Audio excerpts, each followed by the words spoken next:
Oh yeah, let's go. Bitdeer Sealminer A2. Very excited. I just got this in from ASIC Marketplace. They sell all kinds of miners. It was difficult to get this from Bitdeer. They canceled some batches, but this is one of, if not the most bang for buck Bitcoin miner out right now. They're looking to basically go toe to toe with big bad Bitmain. Got some ex-Bitmainers, some ex-Antminers, okay, out there joining their team and creating Bitdeer. So to put it simply, this is a passive income machine, my friends.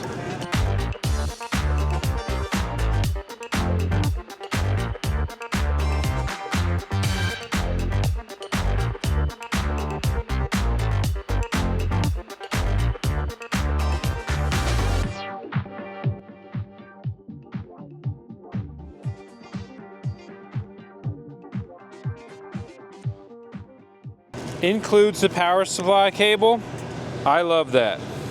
Right up here on top, easy access. That's cool, that's simple. And you gotta remember that in major mining farm deployments, speed is the name of the game. Downtime, silent killer.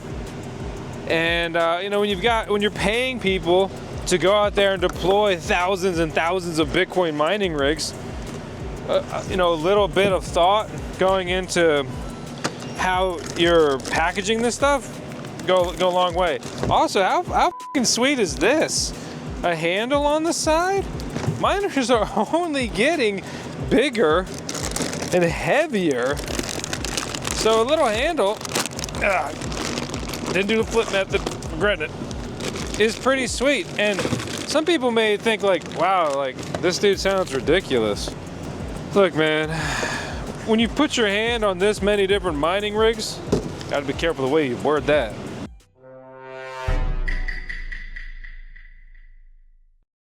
Some little things can make a really big difference. Typical electrostatic bag, a little bit of tape, we're out. Initial impressions, right? I mean, I'm looking at an Antminer S21. That's the first thing that comes to mind, right? Current generation Bitcoin miner, typical size. But then as I analyze it a little bit more, I love that this isn't the typical silver. It's a gray. Screen printing logo there. Very clear what model it is. A2, 220 to 277 voltage. Sticker seems nice quality. And the form factor here is honestly more akin to the Canon Avalon miners than it actually is the S21. So I absolutely love that these fan connections are on the outside. Okay, a fan goes bad, zip, zip, zip, click, click, replaced. Oh, you want to get under the hood? How about some twist knobs? Oh my gosh, ladies and gentlemen, we may have a mining rig that was actually designed with servicing in mind. You come around to the front side, same thing. Fan connections, bing bang, pow. And you can replace those. Notice that these are twist knobs, but they don't even come out, right? They still stay connected in there so you don't lose them. You have to set them somewhere. You pop this off, bus bars, ribbon connectors, control board right here, and then the power out. And then the controls for the fans right here. The connection to activate the PCU and to get power backwards to the control board. Hey, my initial impressions, this is fantastic. These may be some serious changes that Bitmain and other manufacturers maybe always wanted to do, but they didn't want to change their tooling. Look at that little connection right there. Slide that in. That was easy. The fit and finish on this is great. Can I just say again that this is a toolless disassembly here on the top. Okay, anybody can do it. Check me out, even I'm doing it. I don't know how closely you follow the Bitcoin mining game, but there has been a lot of buzz and interest in this, and everybody's eager. Is this going to be a good new option? Is this going to bring the cost per terahash, the Bitcoin mining hash rate down? My initial impressions are, yeah, the fit and finish on this and the serviceability, whoo, I'm intrigued. Now, let's pop it into the Digital Shovel Nanopod.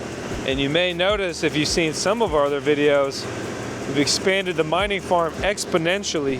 Huge new services out here, more mining buildings, a ton of wire. I mean, look at the spools that we had and ran. And then beyond that, getting things buttoned up. I'm so close to finishing this. Initial impressions, I love the fit and finish. I like the box, I like the branding, I like the logo. I like the name, it's better than most miner names, which sounds ridiculous, but that's the kind of things we have to talk about in the ASIC mining game, these custom computer chips only for mining.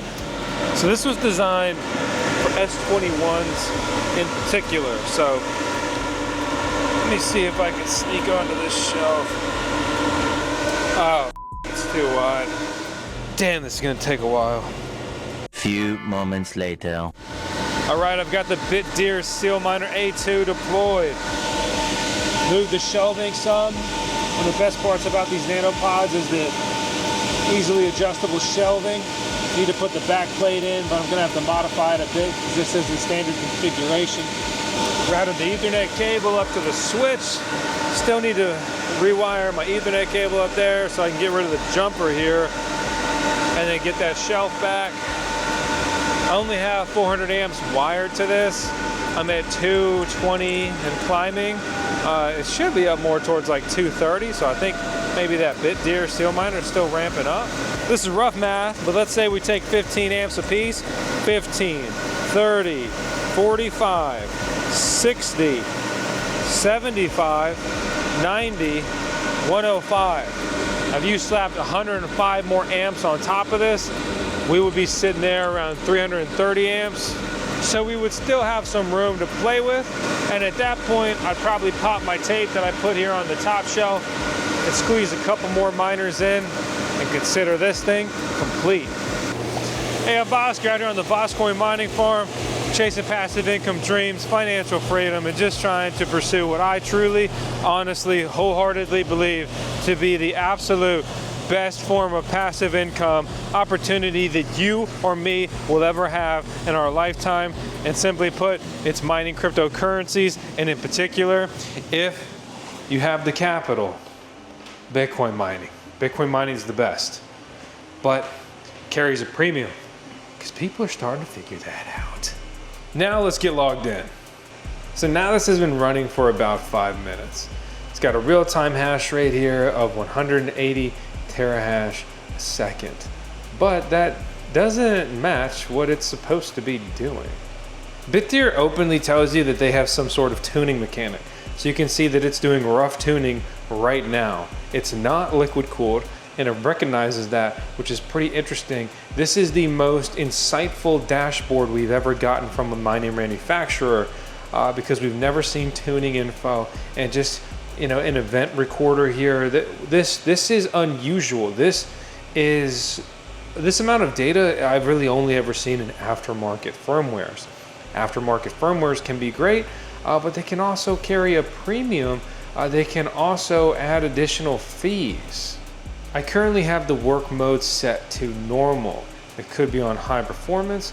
You could even go to custom and put in a target hash rate. That's interesting, that's cool, that's surprising, that's unusual.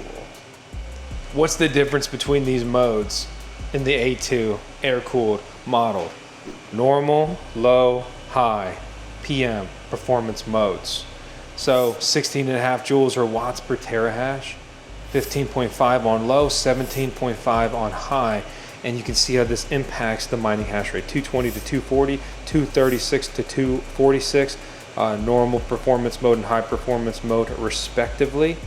Expected operating temperature with that testing conducted, and then low power mode there. So looking at this data, normal performance mode speaks to me. I would only get 1 watt of efficiency better on low, while losing 50 to 40 terahash a second. You can see it's now creeping up in hash rate as well as power consumption up to 189 terahash a second. So I'm gonna let this run for a while, and then I'll jump behind the computer and we'll run through some more of the pricing on this.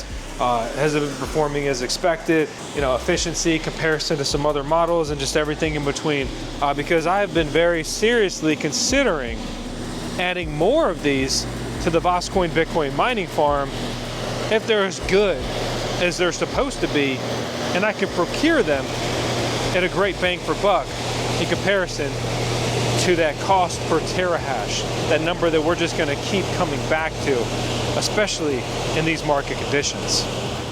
Bitdeer Sealminer A2. Check it out. This is the performance per the dashboard. I really like how long of a history you get back in this. You can go 12 hours, 24, 72 hours. This miner gives you a lot of data, and I think that all of this data could make it easier to be critical of this machine just because you have more data and a better understanding. So I'm going to give it a bit more leniency due to that, to try to counteract that natural tendency that most of us would probably have. A couple things that I've kind of noticed and thought about that I really like. Look at the browser here. I'm remoted into the mining farm, and then I remote into the machine from the mining farm. It's like Inception, but for mining rigs. I like that it says what it is, but like that's typical enough. Like you see, here's a Bitcoin miner on Brains. Here's an Antminer. Here's a nice river miner. But it also tells me the IP address, so I could have 5 of these tabs open, and I would know which one is which. There are so many little features with these Bitdeer miners that it just seems like it was made by someone who's been mining a long time, and they had a lot of ideas, a lot of features, a lot of, okay, what is this manufacturer not doing that I would like in these machines? It also has a whole event recorder, so you can see as I scroll through this, you have all of these different events that it records. I do consistently, I still haven't figured out, I haven't spent a lot of time on it, to be honest, either. But sometimes I have, I think what's basically an internet outage very briefly overnight, and you can see the dip right here in my mining pool. I lose like 1.5 petahash of power there. That's close, and this could be off a little bit. That's about the time the Bitdeer recorded this downtime, which obviously if this restarts, it doesn't have enough mining power to have that big of an impact on the graph. I really like the increased focus on letting you know your miner's efficiency in real time. We're coming in slightly under 16.5. That's great to see. And this miner's advertised as 16.5 joules per terahash. So you can see, you know, in the data here on mining now that $12.31 of income per day. It's 7.5 cents per kilowatt hour. This will cost me $6.71 to run, which would put $5.59 into my pocket, which would yield about $2,040 over the next year if everything stayed the same, which it never does. But this is the Pro. Pro coming in slightly more powerful, slightly more efficient.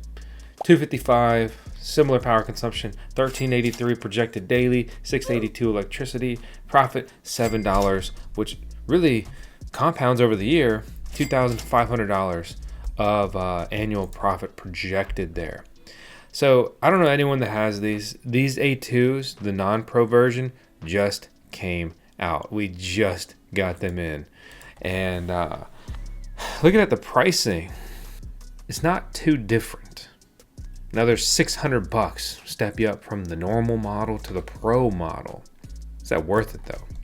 So you're gonna basically pay before any discount codes and stuff like that, which we have best in class discount code with ASIC Marketplace, something we always campaign for with miner resellers that we have affiliate accounts with that we share here on the tube.